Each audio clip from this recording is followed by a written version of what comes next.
This is the Latin News Podcast. I am your host, Richard McColl, here in Bogota, Colombia.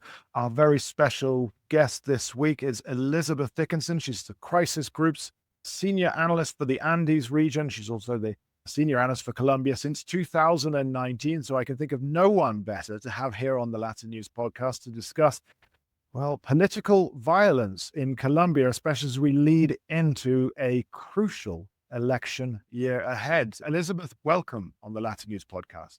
Thanks so much for having me. It's great to chat.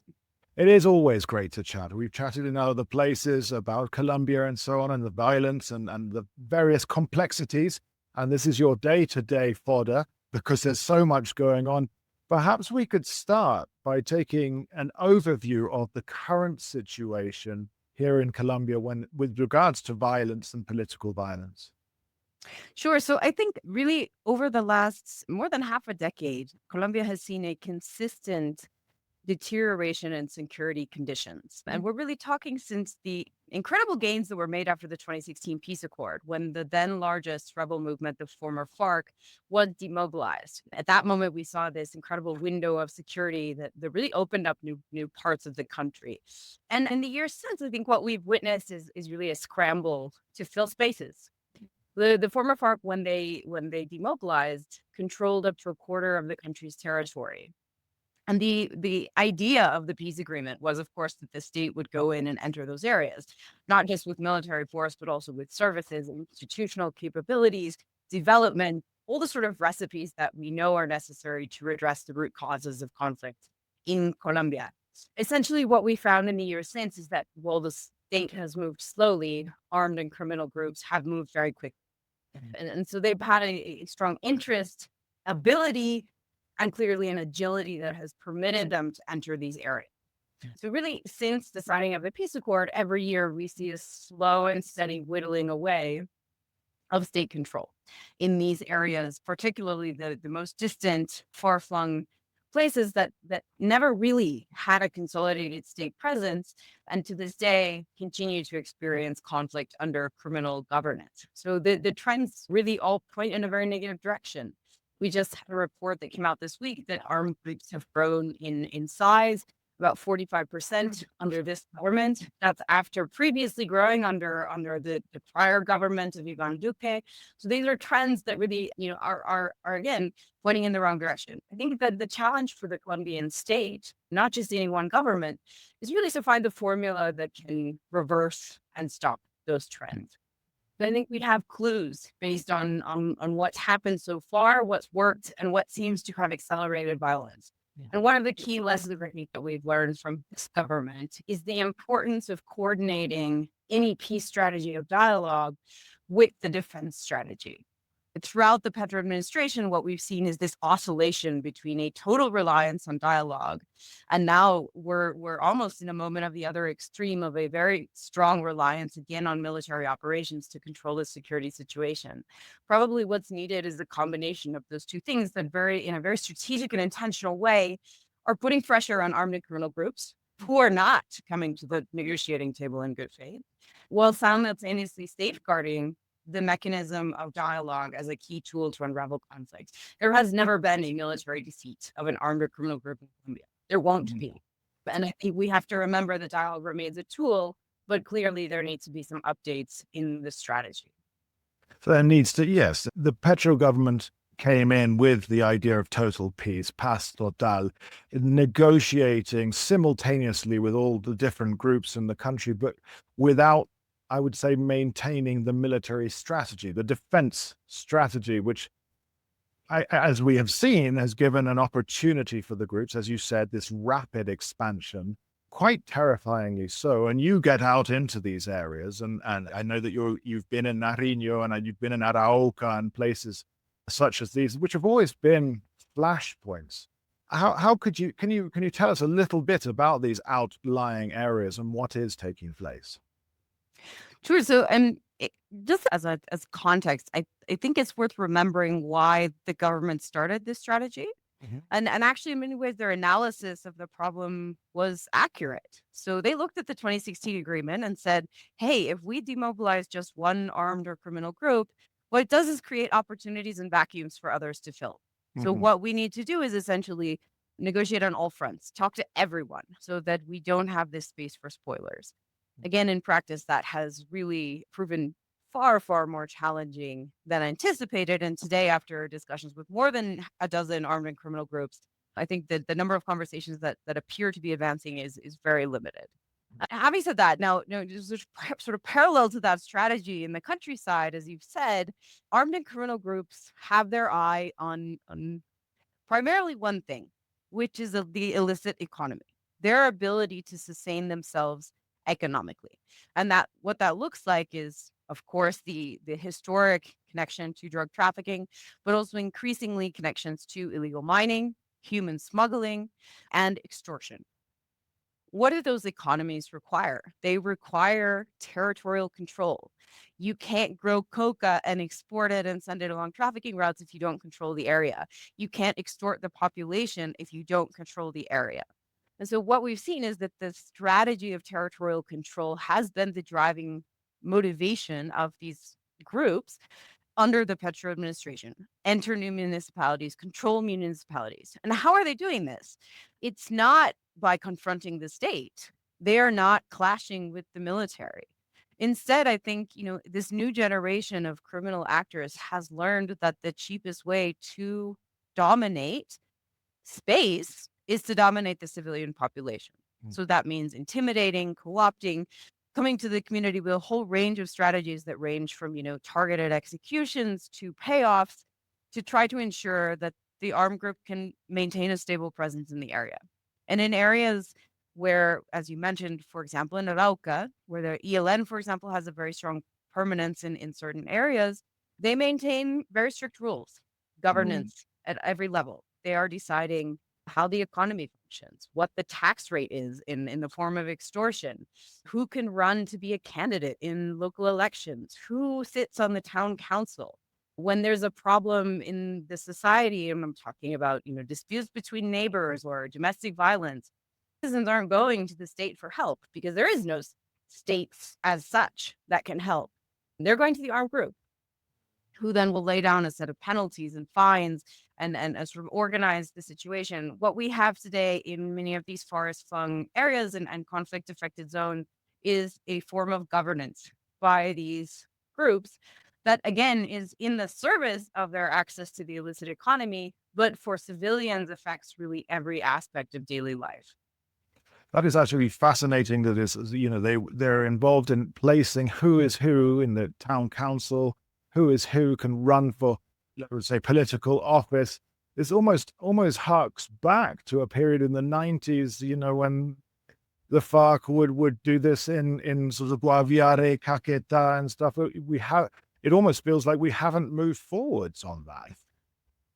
In many ways, the historical vestiges of that political infiltration do date back for decades. This was Mm. a strategy that was really first pioneered by Pablo Escobar to Mm. infiltrate local authorities, ensure that he had a space in the political conversation. I think what's different today and really reflects how the conflict itself has changed is that these groups are really not focused on the national level. They are focused on local governments. They are focused on controlling local mayor's offices, town councils, specific individuals in local administrations who can facilitate their business, ensure that the police look the other way, and so forth. So we don't have ambitions here for national control. Nobody wants to topple the Congress in Bogota and install any sort of ideology. What we're talking about is a infiltration and takeover, hostile takeover of the local state in a way that facilitates access to the economy essentially uninhibited. Incredible that, and of course, as you said, no designs on toppling Bogota, no designs on toppling the, let's say, the political establishment in Bogota. Well, this brings us in there into the 7th of June and the tragic assassination attempt on pre-presidential candidate Miguel Uribe, 39-year-old conservative, well, Centro Democrático, but a conservative senator, definitely going to run for president. Of course, shot several times by a 15-year-old contract killer. And this brought back memories of the 1990s in Colombia when political violence was very present on the streets. How do you see this, Elizabeth? So there's a few really important aspects about what happened that I think tell us something about why this happened and how it could affect the situation going forward. The first is I want to really remind listeners who Miguel Uribe is. Miguel Uribe has grown up in the political space, and his entire life has been shaped by political violence. Because when he was just a young boy, his own mother was kidnapped and killed by Pablo Escobar. He grew up in the shadow of that experience and in a moment of Colombia where assassinations of candidates at a very high level were a strategy in politics. So the fact that he himself was personally targeted, that now we have a full generational cycle of political violence in the electoral system is very symbolic. And I don't think it was an accident. This clearly sends a message about the moment that we are in Colombia. The second thing to say about what happened is that this is the attack that has a clear message, but it has no clear author. Whoever orchestrated this attempt clearly wanted to influence the electoral debate, the shape of the electoral politics going into 2026 for presidential elections. That's what we know. What we don't know is who had that goal, whose purposes it serves, and why they did it. And it's very interesting that it's an unsigned message. This is not a show of strength by the ELN or by the FARC dissidents or by any other criminal group. This is a message that everyone understands, but no one knows who sent the message. I think it's incumbent now upon the political class in Colombia to rise above this, to not let that message win the day. It's very clear that polarization is a serious challenge for Colombia. Charged narratives, political accusations, all of this has fueled, I think, a level of political violence that, again, has escalated and culminated in the attack against Uribe. The last thing that I want to say is really about the way that this killing was orchestrated. As you mentioned, it was a 15-year-old child who shot the senator several times. He appears to have been contracted through an entire web of intermediaries. Why would a criminal organization or a criminal intent hire a child to do a job like this? I think, first of all, because they understand that he was incapable of providing evidence to authorities. So when he was arrested, his ability to explain what had happened was almost null. He could connect police perhaps to the first level of the chain, the long chain of criminal intermediaries who eventually led to the organizing of this attack. But this is increasingly a common pattern of how attacks and assassinations are carried out. Extreme levels of distance between the intellectual author and the material author that really enormously difficult for Colombian authorities to understand who is driving these waves of violence. I mean, the fact that a child was targeted really points to a broader dynamic of child recruitment. We can discuss more if you like, but is an escalating dynamic that we're very concerned about across the country, both in rural and urban areas. An incredible concern as well, as they sort of peel back each level of this multi-layered issue of contracts, and they get back at the way that they phrase things here in Colombia is who is the intellectual author behind this. I doubt we're ever likely to know. I mean, it's so far, we've got as far, as today they said, one of the top guys, but it seems like it's been totally outsourced with the capture of El Costeño. That was right, in Engativá, if I'm not mistaken, in Bogotá. But this is someone who's just been hired down the way. No political ideology, none whatsoever. Criminal organization, someone has thrown some cash around. I mean, what this demonstrates and really reveals and sort of pulls the curtain back on for all of us to see is the deep architecture of violence that is now very, very organized across Colombia, in cities, in rural areas. Hiring a contract killer is cheap, easy, and the systems and organizations are there ready to provide those services. I think that should alarm all of us, because we're not just talking about armed group or criminal interests that are behind these attacks, but personal interests, individual animosity. These are structures that can be set into motion by any series of motivations And the criminal architecture is very sophisticated to leave no fingerprints on this type of crime. And you mentioned, as we said, of this very aggressive, inflammatory narratives that are taking place and the polarization. Your call is for politicians to rise above this. Is there a probability of them rising above this? I see this descending into further, let's say, war of words between left and right. How do you feel on this?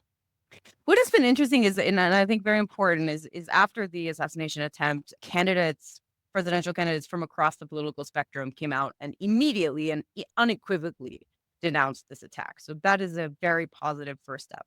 I think a second step that's very important is that the Attorney General's office, who is responsible for investigating this attack, has been very cautious about providing information to the public, which is correct. I think that's the right approach to avoid rumors and sort of half stories making it into the media and being able to spun into certain political agendas. So the professionality of the Attorney General's office, I think, is paramount in moving forward in this case.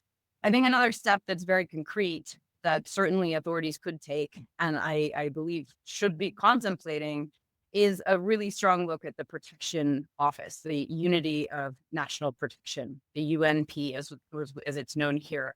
Just days before the attack, Uribe had mentioned concern about his bodyguards and the level of protection that he had given the threats that he faced. This is a common challenge, and we have heard increasing concerns about bodyguards being either infiltrated or perhaps being part of these criminal structures on certain occasions. It's a very dramatic situation, and I think that institution requires a close look, because heading into the election, we do have a field of candidates who will be exposed to threats as they visit Colombia and canvass voters about their political opinion, and they need protection if this vote is going to move forward in a credible way. And of course, you talk about the infiltration. There has to be something there was something was awry around Miguel Uribe, because he was a non-scheduled stop that he made in that area of Modelia. It was non-scheduled, and how he was found, he was followed clearly.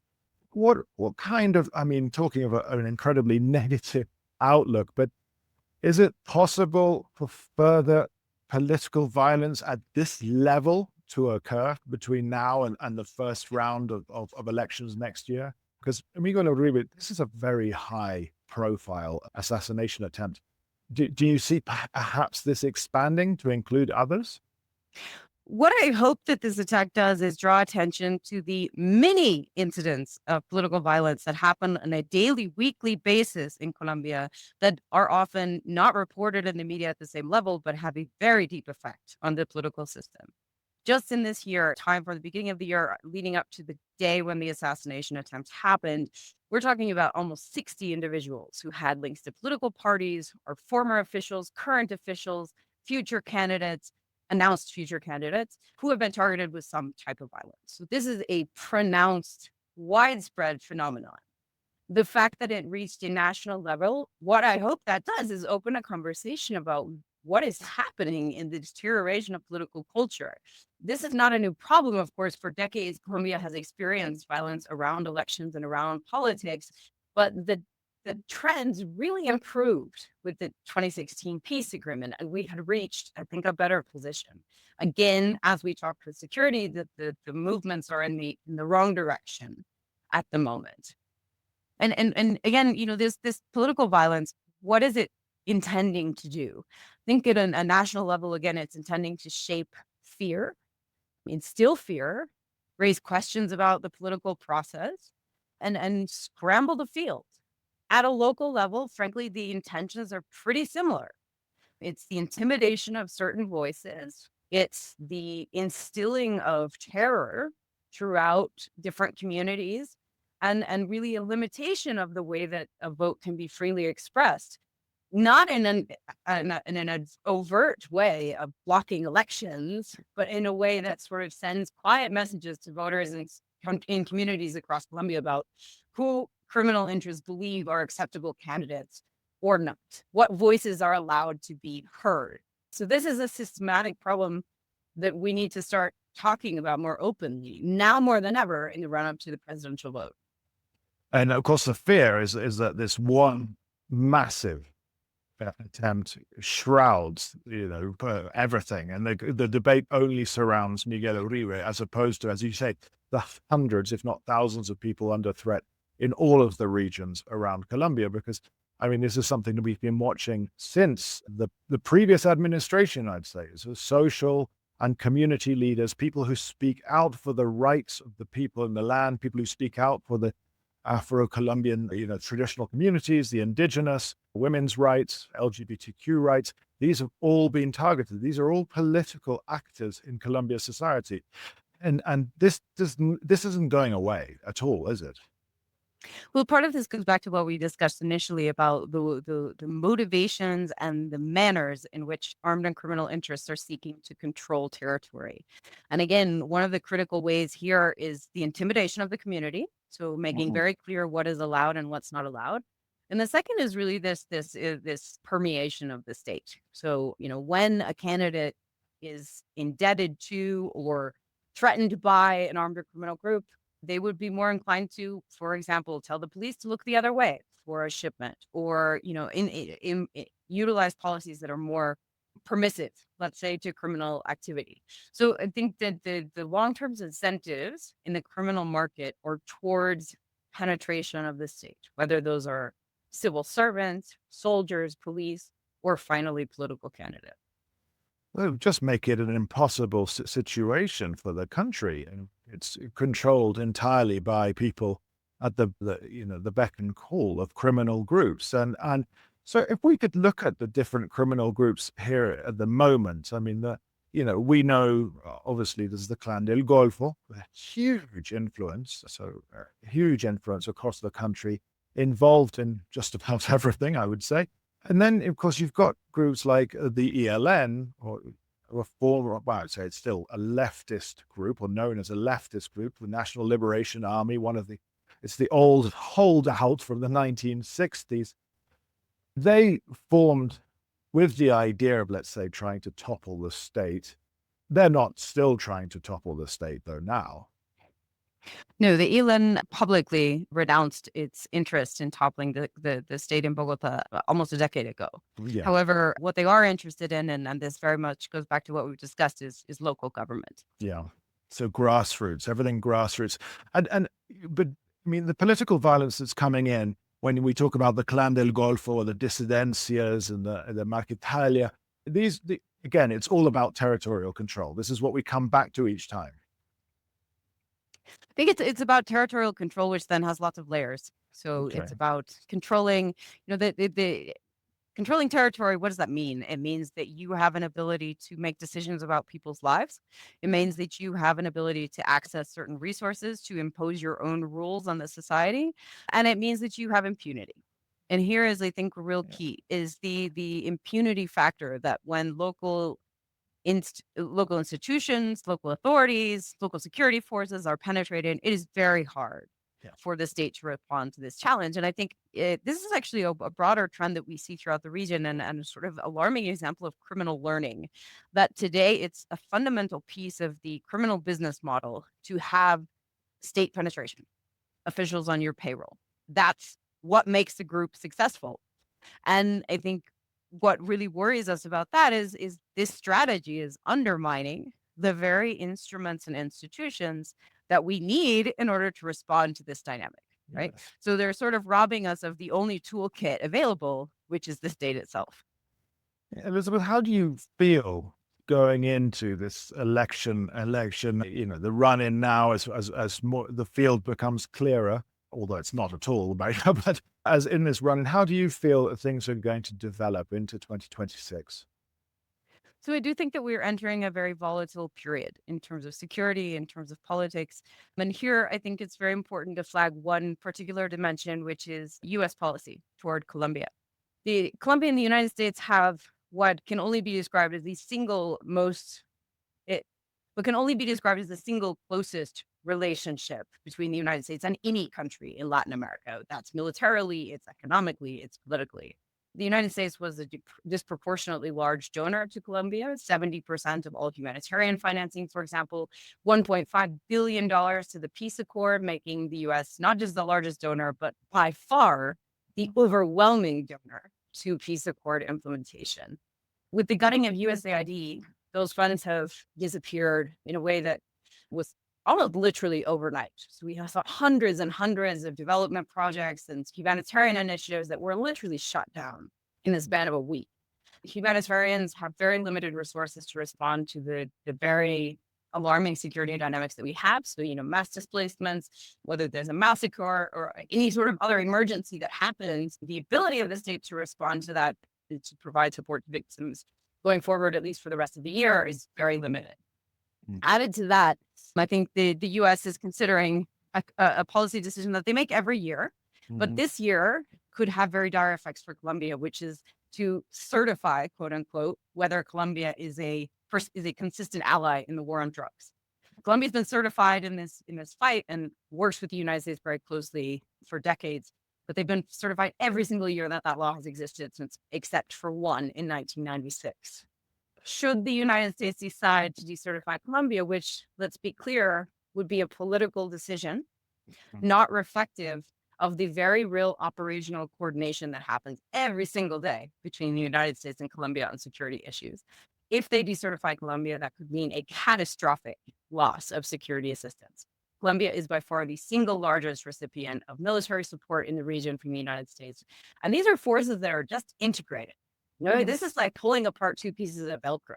You can't make a list of the ways that this would affect the Colombian security apparatus because it would be everything. And I think that is a very alarming possibility that could really destabilize the situation further. Should that happen, and if we really do move into those worst case scenarios, I worry about the capacity of the state to keep a lid on what is a boiling cauldron. And clearly that would have spillover effects into the electoral debate.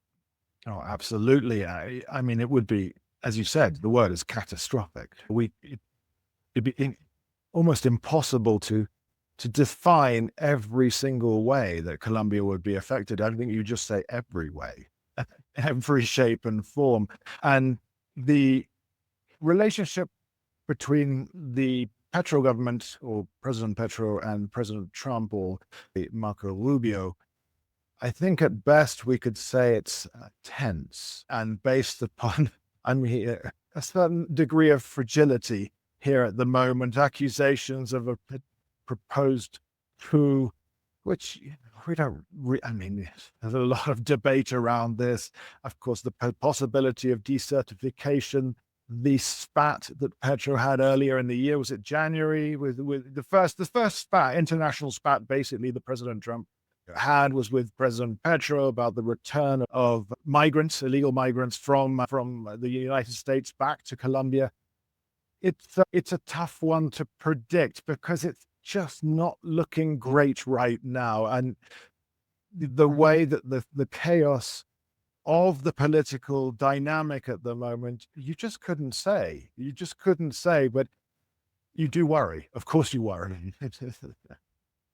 This said, we're coming back into the political, let's come back into this political run-in to the elections in 2026. One thing is that has often been touted, it's often been thrown around, obviously, by the opposition to this government, is that there's a suspicion, whether it's just a suggestion or whether it's just throwing out sort of idle accusations, there's a suspicion that Gustavo Petro, the president, might not want to willingly relinquish power. What do you think on this front there, Elizabeth? I think that this is a fantasy that we can't let ourselves indulge in the sense that we have to trust and believe and support Colombian institutions to maintain the institutional order. I personally have confidence that will happen. Colombia has a history of presidents trying to stay longer than they are constitutionally allowed to do, and it has been stopped in the past. I believe today that Colombia's institutions are adequately strong to prevent any such attempt. And again, I also think that here we have to be cautious about fueling that political polarization. Yes. the evidence of what this accusation, what the sort of the substance behind this accusation, I see is very limited. Yeah. And I think it's very important to sort of pull that out. What is the evidence that we're drawing on to raise these concerns, which has a viral effect in and of itself, suggesting someone wants to stay longer in office and not respect a constitutional electoral process can take on its own momentum. And because of it, I think we have to be very cautious about even entertaining this idea. Yeah, I would say so too. So would you say when we come in as the argument, the discussion, basically the number one issue for all political parties as they come into this election, it will be the dominating factor will be that of security? So according to recent polls, security comes second, only to healthcare. And I think here is an interesting point to flag, which is that, I think there is great frustration with the deterioration, broadly speaking, of services provided by the state in Colombia, and the health system is case in point. Colombia has a system that has done a relatively good job, particularly in an international context, of providing close to universal care. And I think that it's debilitation. We're talking about people having to wait in lines for 8 hours and not receiving their medications for weeks later than they should be taking them. This has really startled, I think, society in terms of the state's ability to continue those basic services. Security comes second. And so this is the context in which we are going into this electoral cycle, is deep concern about social inequality and access to critical daily services. And second, the very real concerns about what the security situation means for voters. And here, I think a key type of violence that we tend to underestimate, but I actually think is very important to draw out, is extortion. Levels of extortion in Colombia and across the region, frankly, but in Colombia particularly, have risen dramatically over the last 4 years. And I think there's a lot of theories to explain this, but I am more and more convinced that armed and criminal groups today, in the day-to-day sort of liquidity of a criminal organization, are living off of extortion. The big profits, the mining, the drugs, those are enriching a very small, limited number of individuals. But the guys who are doing the day-to-day, the rank and file, they're living off extortion, which means that in big cities, in small towns, in rural areas, almost everyone today is receiving a request to pay at least one extortion. Often many more, particularly when there's a presence of more than one group in the area. So if you've got the two groups, if you're talking about an area like in Nariño, where, for example, where the Comuneros del Sur are located, and there are reasonably positive talks taking place with this group. But of course, their big fear is the vacuum, the power vacuum of which we spoke right at the beginning, where the state somehow doesn't see fit to fill the space. And this would mean a crisscross of groups moving into that strategic area. And then, of course, you'd see an uptick in extortion. Extortion, obviously, it takes place, as you say, in the cities, in the small towns, in the countryside. I don't know how you push that back, because it's such an effective way of manipulating and, of course, controlling, dominating a community. Yeah, absolutely. It's not just about extracting rents. It's about, this is a daily interaction, a weekly interaction with an armed group. So it's just somebody coming to your house, to your business, your place of work, and reminding you who's in charge every week. And it is an extremely effective way to instill fear and also ensure compliance, for the rules that are being installed. Regarding this issue of vacuums and sort of how do we prevent this from repeating, remarkably, I think this is one area where this government really has failed to do the planning. And, having lived through this experience now multiple times in Colombia, not just after 2016, a similar phenomenon happened after the demobilization of the paramilitary groups. I think this is still an area where there's a lot of weakness. We think about demobilization and the day after, the planning is done the day after. Whereas really, in order to even reach an agreement, we need to do the planning for the day after. I think this is actually also a good lesson when we come back to discussing extortion. For the few areas of Colombia now that are not exposed to this, now's the time to lock down that state control and prevent this map from closing further. Yes, I'd see that. So, and to close this out, Elizabeth, because it's been absolutely fascinating to hear this, do we expect a continuation of political violence in the coming months? There's no way that this is going to minimize over time. I think that's right. I think we're heading into a very volatile year. Again, I think that a lot depends on how candidates themselves respond to these incentives. And here again, I think our message to candidates would be to think about the repercussions of what's being said in the campaign. Think about the way that communities are experiencing so many pressures from, criminal interests, from economic pressures, social pressures. And I think that the priority really, really here going forward has to be a do no harm campaign. A do no harm campaign that does no further harm to the political polarization in the country, but can also really open a debate about the many issues that are very urgent on voters' minds, not least among them, of course, the security situation. Well, there you have it. Very much on message there at the end. Thank you for that. Thank you. We've been talking to Elizabeth Dickinson, who is the senior analyst for the Andean region and has, of course, been the senior analyst for Colombia since 2019 for Crisis Group. It has been a revealing and, if not, a very concerning conversation. But, of course, we need to address these things and have them out in the open and discussed if, of course, the dialogues are going to continue. So let me take this moment to say thank you so much for your time, Elizabeth. Really a pleasure. Thanks so much. Yes, I've been Richard McColl speaking to Elizabeth Dickinson here in Bogota for the LatinNews Podcast. Remember to tune in every fortnight for more episodes about issues in the region. And of course, subscribe if you like the podcast. Thank you again, and goodbye.